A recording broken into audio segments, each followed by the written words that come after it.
Hello అండి, welcome to our channel garden vibes.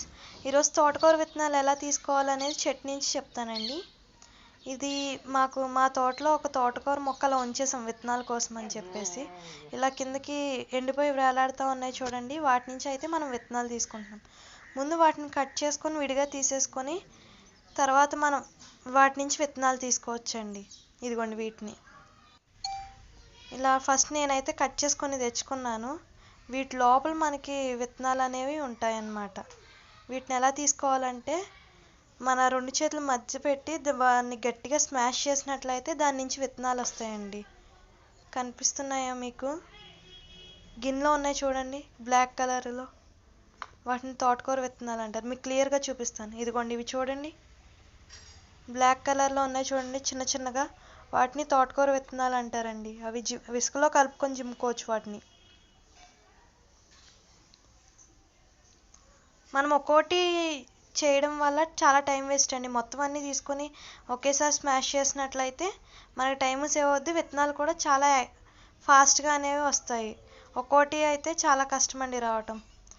ఇదిగోండి చూడండి, ఈ విధంగా అయితే మనకి తుక్కు విత్తనాలు వస్తాయి. మనం ఊదినా పోతుంది, నార్మల్గా చేత్తో కూడా తీసేయచ్చు. లేదు అంటే మనం ఈ విత్తనాలు అన్నిటిని తీసుకెళ్ళి ఒక ప్లేట్లో పోసుకొని వాటిని చెరిగినట్లయితే మన విత్తనాలు మనకి విడిగా వచ్చేస్తాయండి.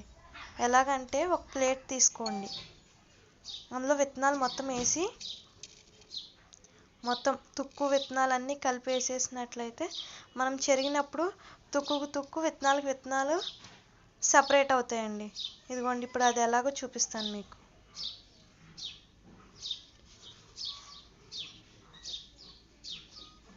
ఇప్పుడు తీసేసుకున్నాం కదా మనం విత్తనాలు. ఇప్పుడు ప్లేట్ తీసుకొని దాన్ని సపరేట్ చేసుకోవాలి. అంటే గుంపు కింద ఉంది కదా, దాన్ని విడివిడిగా చేసుకొని మనం చెరిగినట్లయితే పొట్టుకు పొట్టు విత్తనాలు సపరేట్ అయిపోతాయి. చూడండి, రౌండ్ ప్లేట్ అయితే మనకి ఇంకా బాగా కుదురుద్దండి. నాకు రౌండ్ ప్లేట్ దొరక్క ఇది తీసుకున్నాను. ఈ విధంగా చెరిగినట్లయితే మనకి విత్తనాలు కింద వస్తాయండి. కనిపిస్తుందా ఎలా చెరుగుతున్నానో?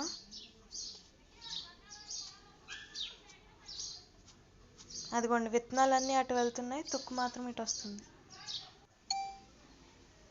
ఇదిగోండి విత్తనాలు. మనకి విత్తనాల్లోనే కొన్ని రెడ్ కలర్ పొట్టలు, ఇదిగోండి రెడ్ కలర్ పొట్టలే ఉంటుంది. వీటి వల్ల ఏం యూజు లేదు. ఇది మొత్తం ఒక పక్కే, అసలైన విత్తనాలన్నీ ఒక పక్క వచ్చినాయి చూసారా? ఇదిగోండి చివరాఖరికి తోటకూర విత్తనాలు రెడీ. ఈ వీడియో మీకు నచ్చినట్లయితే లైక్, షేర్, సబ్స్క్రైబ్.